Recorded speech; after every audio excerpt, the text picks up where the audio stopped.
Are we back in the Midnight Mirage? Welcome back, ladies and gentlemen. And I just want to thank anybody who saw, some of the previous takes we've been making. And I also want to apologize that I haven't been able to return, some of the comments because I think YouTube may have been deleting some of them. I see that when I release a video, there'll be certain comments and then I'll go to, leave a response and I'll see that it's not there anymore. So, I apologize for that. And hopefully they'll get that fixed or, whatever the case may be with that. But what I want to do in this tape real briefly, or however long it takes, we just want to clear up a little bit of confusion. And we want the people to, get what they're supposed to get out the tape. So we're going to just take a little bit of time today to clear up some little confusion and make sure that we're all on the same page with some things. I want to first salute the brother in the comment section. He know who he is. We're going to use his comment to, analyze, because I'm pretty sure his questions and concerns are some of the things that other people may have.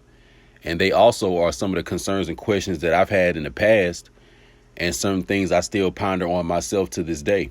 So, hopefully he doesn't mind me publicly using his comment, but I just want to thank him for leaving this good, elaborate comment. And he articulated himself very, very well. So we'll go through it and we'll come to some conclusions on this. OK, before I go forward in this tape, the first thing I want to say to you brothers out there is this. I believe in y'all. The so-called black male rarely has someone here to encourage him, to help boost up his self-esteem, and to help him feel confident about himself. And I know how lonely that can be. And I know how detrimental that can be to an individual, because what it'll do is it'll make you feel like that you're on this journey by yourself, that no one really understands you. No one really cares, but you're just keeping it all the way real, man, and keeping this shit 100. I got love for y'all boys. I really, really do. I got love for y'all brothers. I want to see y'all win. I want to see you achieve and obtain the things you want to achieve in this lifetime. I want to see you brothers, reach your full potential and be able to max out whatever it is that you have the gifts with here. It just take me back to my childhood. My mother, she used to always tell me and my brother before she went to, work in the morning before we went to school. I mean, she told us this in middle school, elementary school, high school, and she would even call and tell me this in college. But she would always tell us that we were a genius before we left the house in the morning. And this played a lot into my confidence and why I felt very, very strong to, collide head on with a lot of life's challenges real early on in my life. So I can say that I was blessed with, some good parents who took the time to build up my own self-esteem and the image of myself.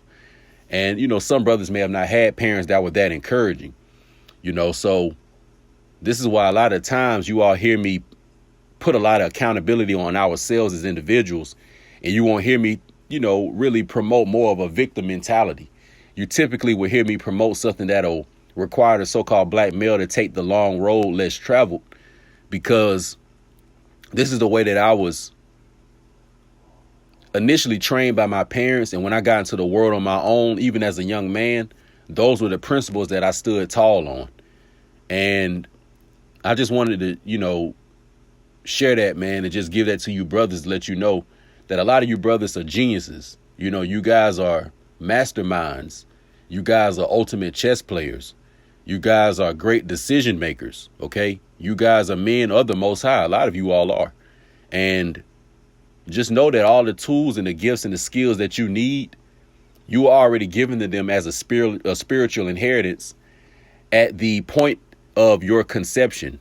OK, so that means when your mother and father came into the union, and the physical vessel or the fetus that you would use for your life journey first started to grow within your mother, at that point, the Most High blew your gifts and skills and talents within you. So I already know that once you start tilling the land, just like Adam was told, when Adam left the garden, he was told to till the land, aka to extract and bring out the gifts that I gave you so you can create the type of environment you want for yourself. Because anytime you have to pray or ask for something from somebody, that means that you already don't have it. And that's why I said in the prior tape that I don't spend a lot of my time praying to the higher power and asking the higher power or sacrificing to the higher power.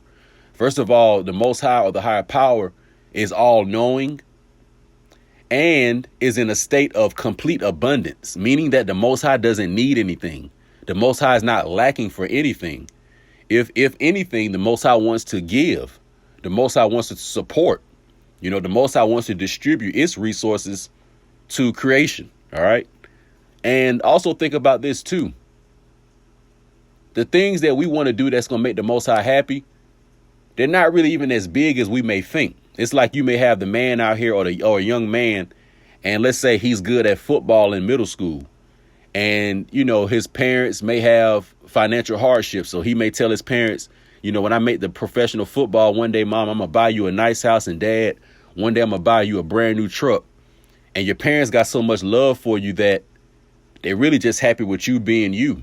So these big things that we may think we need to make our parents happy, a lot of times your mom may say, well, son, I still love you even if you don't make the NFL. And that's how the higher power of the Most High sees us as well. The Most High wants us to just use the talents and the gifts that we have, to be as much of an upright person as we can, because we're not perfect. We all are human beings. We're going to make some mistakes, and the higher power knows that. But when you make mistakes, you do your best to, clean them up and make the proper adjustment. And then, you live with the results with that. So, it's just been a lot of confusion put out, and we're going to use this tape to just clear up some of it. But before I move forward, think about this. Think about how you have certain people out here who have a inheritance or a trust that was set up for them probably by a parent or a grandparent some long time ago. So, for example, you may have a man today that's, let's say, 18 years old, a young man that's 18 years old, and he may have had a grandfather a long time ago set up a trust fund for him, and he put a certain amount of money in this trust fund. And for the last 18 years, it was accruing interest. And upon his grandson's 18th birthday, he now has access to that trust, meaning that he can now use those resources that were already put to the side for him a long time ago. That same type of physical or financial trust that we would get from an ancestor is the same type of spiritual inheritance or spiritual trust that the higher power gave you. And the financial revenue that you would use in the physical trust would be the spiritual gifts, spiritual talents, and spiritual intangibles that we're going to all use to create the success that we want on this earth.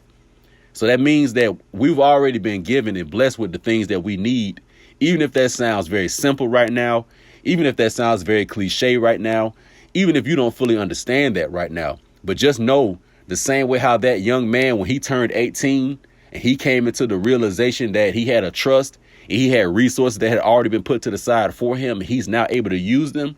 When you come into acknowledgement and consciousness of who you really are and who you were destined to be, then you can now use the gifts that were put to the side for you and for you specifically. For a lot of my people out there that are, familiar with a lot of the governmental processes that you may learn from studying some of the Moorish information, you know how the trust work, trust and inheritance. All right. Or some of my people that may be in the legal industry. We know how a trust and inheritance works. So understand that deep within inside of you, deep within your soul, deep within your spirit, deep within your heart, deep within your mind, deep within your essence, there is a spiritual bank account with all your gifts in there. And it's just only a matter of time before you're able to access them and use them the way you want to use them. So what I'm going to do right now before we read is I'm going to come out of Psalm 71. And there are a few parts we're going to read because this is going to help us in the background to dealing with some of these questions. It says, "In thee, O Lord, do I put my trust. Let me never be put to confusion." Let me reread one more time. This is Psalm 71. "In thee, O Lord, do I put my trust. Let me never be put to confusion." So me personally, whenever I feel like I'm confused or I'm conflicted with something, that's when I start seeking the wisdom of the higher power or the Most High. And this usually will be revealed through when I'm sitting back contemplating, or I may just be sitting back brainstorming on something. It may be revealed when I read scripture, or it may be revealed in a lot of other ways that the higher power will naturally reveal certain things to you. So understand that anytime we feel like we're in a state of confusion, what we need to do is we need to sit back, we need to calm our mind, and we need to go in that still place within ourselves so we can come to our own answers and conclusions. All right. Then it says, deliver me in thy righteousness and cause me to escape. Incline thy ear unto me and save me. So that means that we don't want to rely on our own ego, because as I said before, we're all human men. We're going to make mistakes, and we're going to make poor judgments, and we're going to make the wrong choices sometimes in life. So why not rely on something that is all powerful and all knowing? All right. And I'm talking to you brothers that actually believe in the higher power, believe in God, and believe in the Most High. If you don't really believe in that, then this isn't for you. I'm talking about you brothers that do. You know, you need to lean on something that has a greater understanding of you, because the Most High's thoughts are not our thoughts. All right. And if we want a greater understanding of what's going on around us and even what's going on within us, then maybe we should go to the source that created us. All right. So let's go to the brother's comment and let's see what he has. He says, I've been a long-time student of the mysteries, or I've been a student of the mystery systems from within. Sorry about that. Let me get some water real quick. He says, I've been a student of the mystery systems from within and without the gates. What you've said regarding the ideal of, quote, Luciferianism of certain schools is absolutely correct. It seeks self-apotheosis by means of man's natural abilities, body, mind, soul, and spirit, the senses and assistance of the angelic hierarchies, which are alleged to reign beneath the ineffable Godhead and preside over the affairs of universal nature. These hierarchies are analogous to the Sephirothic spheres and the planetary galactic realms. A great deal of the, quote, greater mysteries deals with contacting these higher spheres and beings and soliciting their aid in spiritual progression and final emancipation. The lesser mysteries deal with augmenting and unlocking the powers of man's flesh and mind and soul, chakras, auras, the mysteries of sex, clairvoyance, and telepathic abilities, astral powers, and the development of the soul. So what this brother right here is talking about, these higher mysteries, we got to understand that most of what is recorded in the esoteric traditions, a lot of that does come from the knowledge and experiences that the quote unquote prophets had in the Bible. All right. So, for example, Elijah, Moses, Yeshua, Abraham, all of these men had esoteric experiences, and they all had these intimate encounters, we'll say, with a higher power through their own soul and spirit. Because when I read the Bible, whenever it talks about David and his relationship with God, or it talks about, you know, as I say, Elijah and his relationship with God, I always see that as the physical man having a relationship with his higher self or the creator. OK, what gave him his soul and spirit. All right. And a lot of the times also you'll see in the Bible that the higher power or the Most High will deal with men almost like in a one-on-one type of scenario. So, for example, Moses and his encounter with the burning bush. A lot of times the Most High is going to deal with you in a one-on-one intimate manner. Nobody's going to be around you when you're in your state of contemplation, when you're in your state of trials and tribulations, like how David was.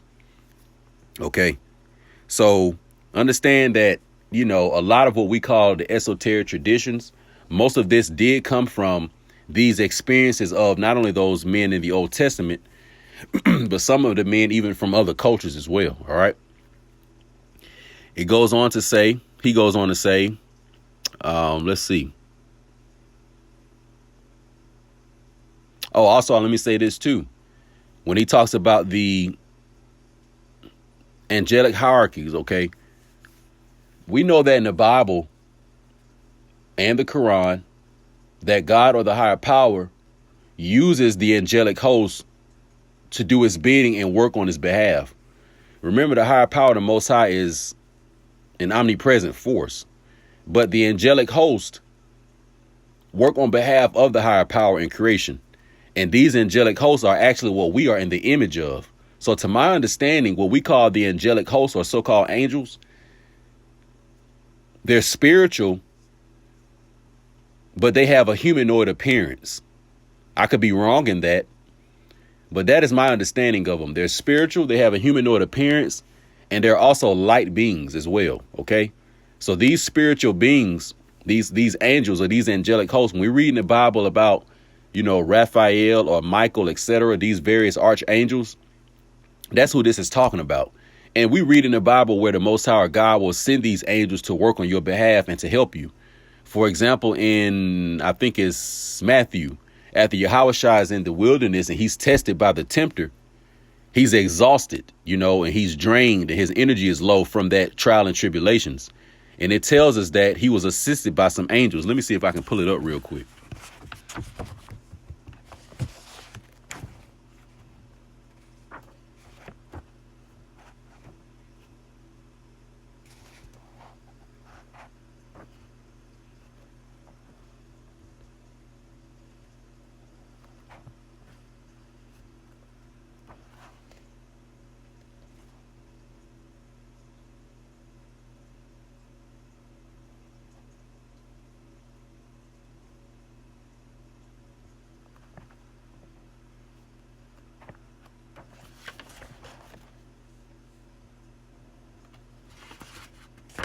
Y'all just give me a little minute. Hold on.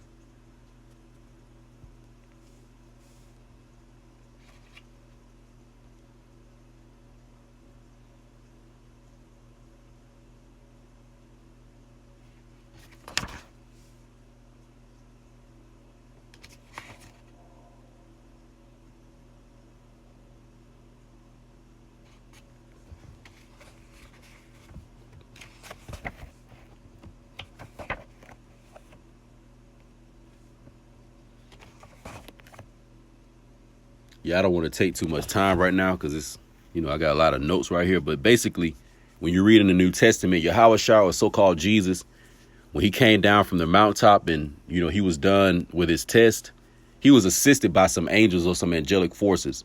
Now, these angels and angelic forces, can they always be seen physically? No. And you also have certain humans who play the capacity of angels. For example, I can remember one time my brother told me he was out driving about, throughout the city, and he was at a stoplight, and there was a random man who pulled up next to him. And he said the random man just was looking at him and he was smiling. And he said the man let down his window and gave him $50. And my brother asked him, what was it for? And he said, this is just for you. And the man just drove off. A lot of times when you have those type of encounters, those are spiritual angelic encounters that were directed by the higher power or the Most High. OK. And also, let me say this, too. These spiritual angelic forces are already working on your behalf, and the Most High already has them in action for you. So you don't have to contact them or ask them. It's OK to, give thanks and praise to the Most High for strength. But as far as that assistance, he's already got you covered. So you already got your protection with that. All right. Moving on, it says, your thoughts have left a cloud within my mind, I'll admit. For such in my adult life, the pursuit of secret knowledge, gnosis, the philosopher's stones, and the Holy Grail, formal hermetic initiation, in a word, the quote, great work, has been a ruling factor and a dominant part of my personality. When I put it down, I feel empty and aimless, a feeling which I suppose the teeming masses feel all the time, not having found a dominant purpose in their lives. So, as I said, the secret knowledge, the gnosis, the philosopher's stone, the Holy Grail, the hermetic initiations, all that stuff was created to, how can I say this? Try to give some of a formal education to what these prophets were experiencing. And I believe that some of it may have been contaminated in the meantime.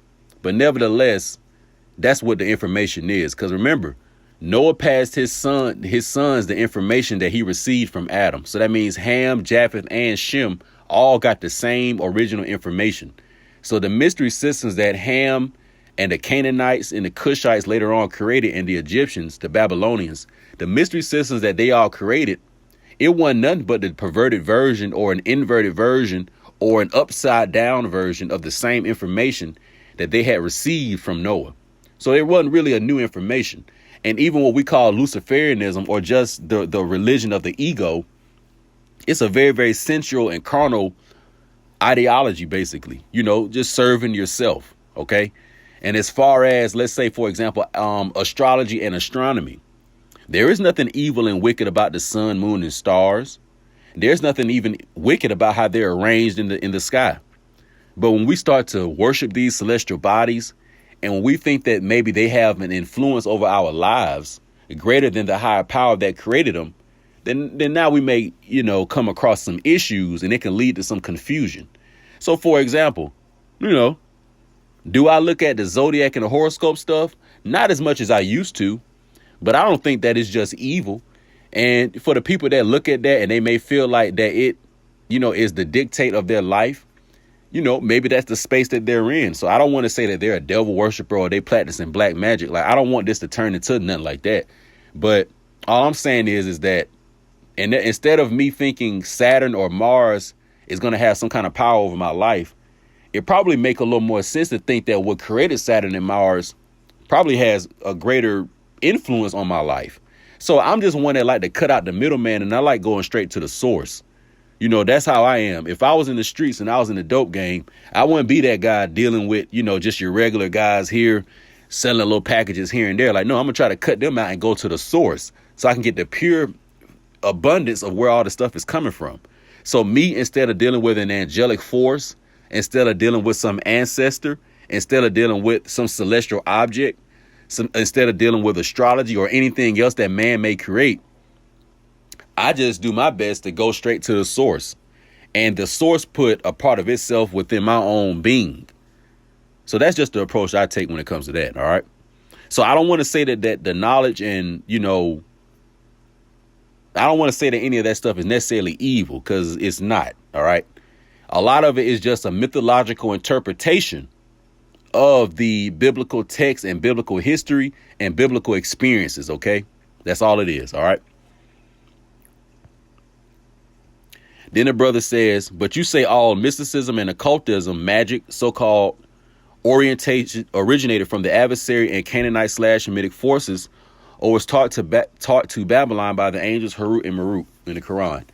So when I say mysticism and occultism, remember the word occult just means hidden. So I don't think that just because something is hidden that it's evil. Mysticism has to do with, mysticism and magic. All right.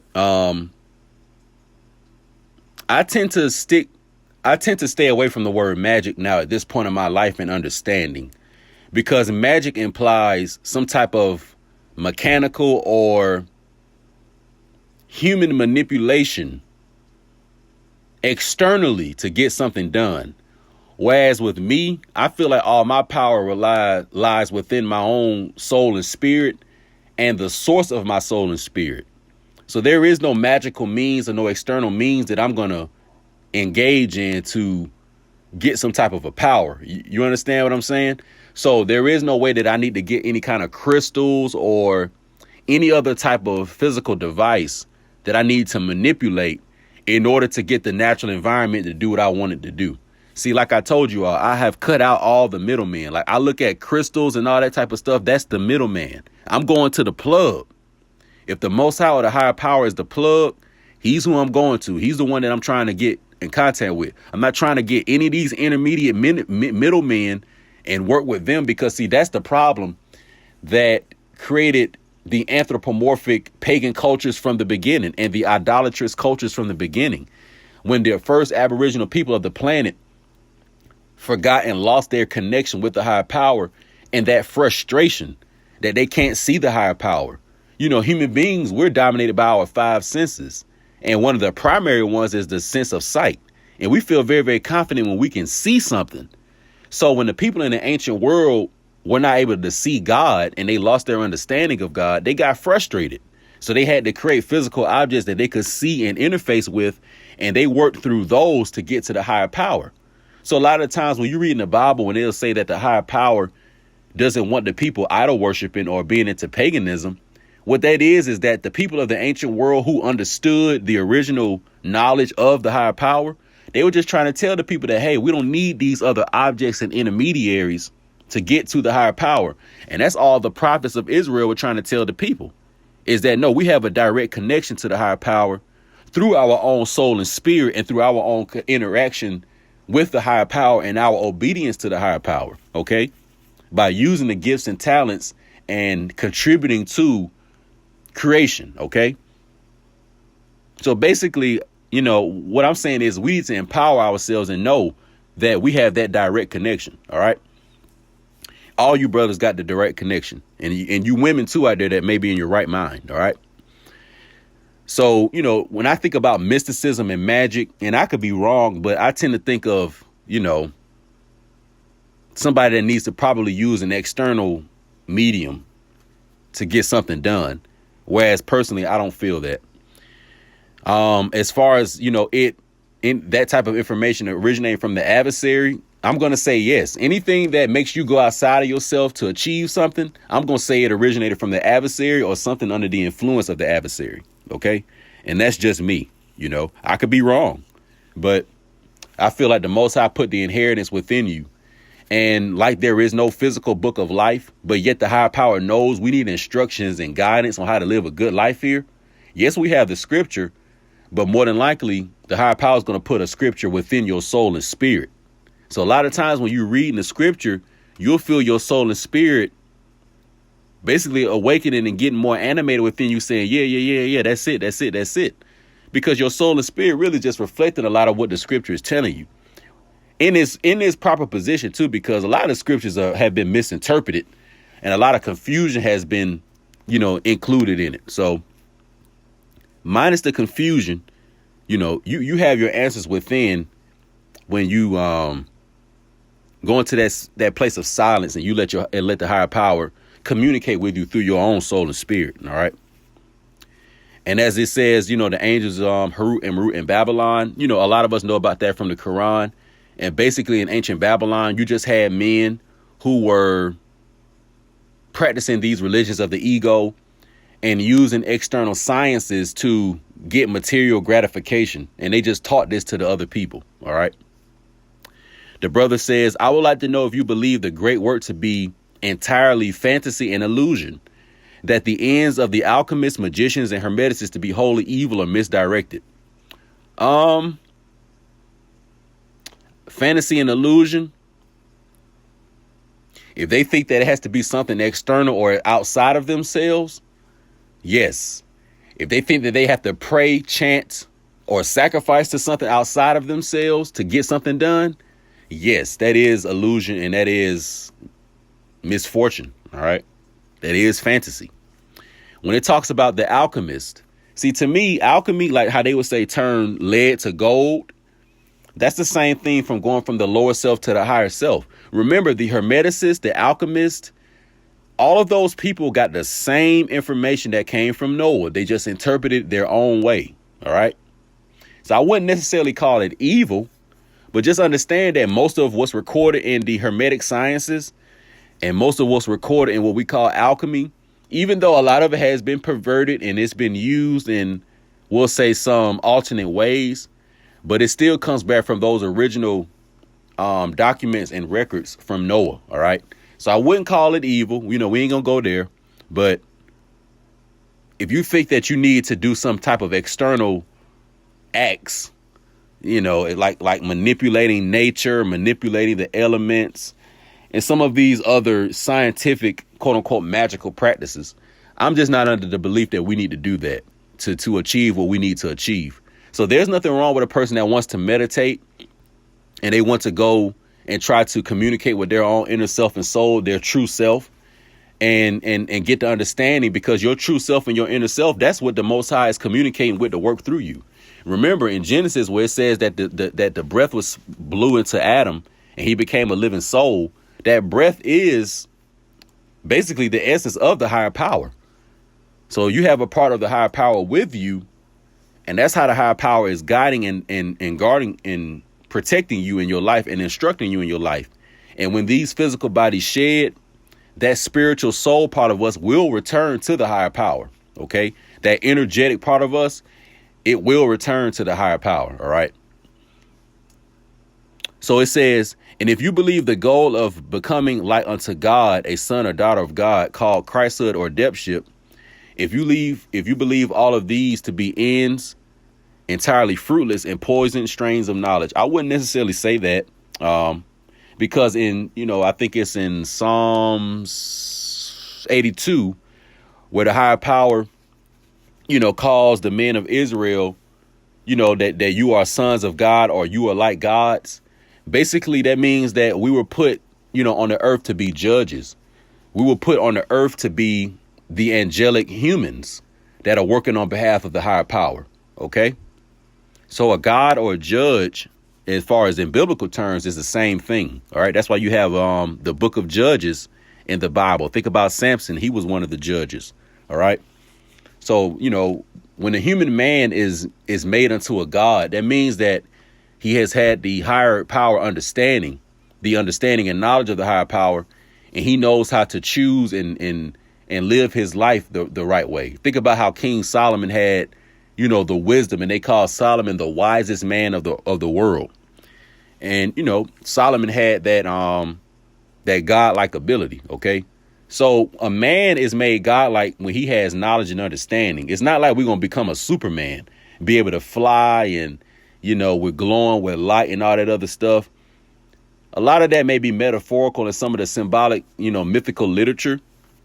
And could the Most High, the higher power, give those real type of physical abilities? He could. But on a more basic term, we become godlike in our knowledge and understanding and how we can make choices in our lives that'll put us in good positions in the future. And to get ready to wrap it up, the brother said, and if so, what then is the true and divine way? Because the fact remains that this life upon earth as a terrestrial being, a fallen son of Adam, is suffocating. Would you advocate the Sufi path of meditation and self-reflection? And I would say yes, because the original Sufi path of meditation and self-reflection is the path that Yahushua took, is the path that Abraham took, is the path that Moses took, is the path that Jacob/Israel took. So, for example, when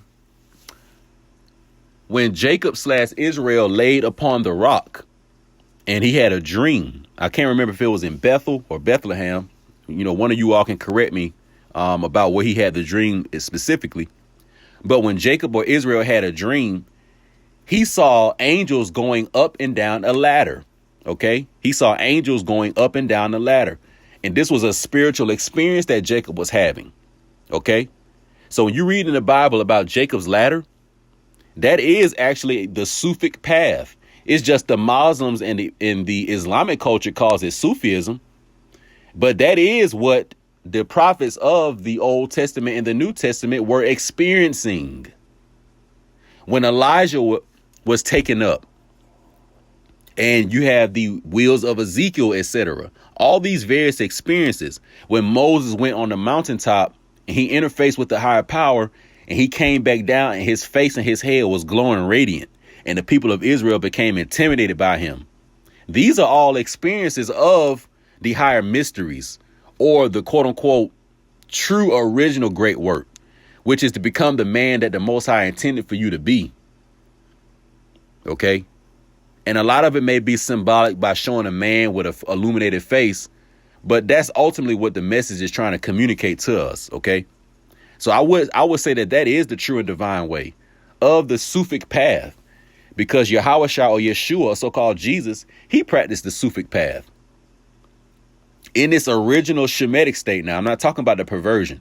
In its original, its Shemitic state, because you didn't see these men in the Bible practicing black magic or something like that. Why did Jacob have that experience, but he wasn't practicing alchemy or any of these other things that these modern occultists and these modern Luciferians have us thinking we got to do to come into the awakening of our higher self? A lot of these occurrences are they're going to be natural phenomenon in you brothers' lives.